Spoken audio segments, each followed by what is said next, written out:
అంటే 100 మంది ఒకవైపు ఉన్నారు, 10 మంది ఇంకొకటి. ఈ పాప మీద వాడు రేపు ప్రయత్నం చేశాడని వీడు చెప్పిన తర్వాత ఇప్పుడు వాడు వెళ్ళి కేసు పెట్టిన తర్వాత హాస్పిటల్లో జాయిన్ అయ్యాడు. అందులో నిజమేంటో మీకు తెలుసు. అందులో నిజమేంటో పెట్టి వాడికి రాజమర్యాదలు ఏంటండి? బొక్స కట్టినప్పుడు నేను జాయిన్ చేయలేదు సార్, అడ్మిట్ అయ్యాడు. సరే వాడు అడ్మిట్ అయ్యాడు, మీరు తీసారండి సార్. రేపు డిశ్చార్జ్ చేస్తానని గట్టిగా వెళ్ళారు.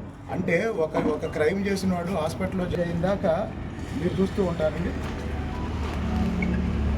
అతను డిశ్చార్జ్ అయిన దాకా నేను కూర్చుంటాను. మేమందరం ఎక్కడ కూర్చుంటాం. ఆ కొట్టిన వాళ్ళని వాళ్ళ ఇళ్ళ దగ్గరే ఉన్నారు. ఇంకా కుర్రాన్ని కొట్టడానికి ఊళ్ళో తిరుగుతున్నారు.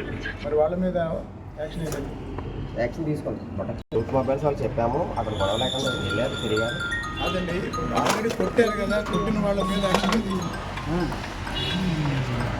11 ఏళ్ల పాప మీద పాపని రేప్ చేయాలని ప్రయత్నం చేసి ఆ పాప వాళ్ళు చేయి కొరికి పారిపోయి ఒక రకంగా మళ్ళీ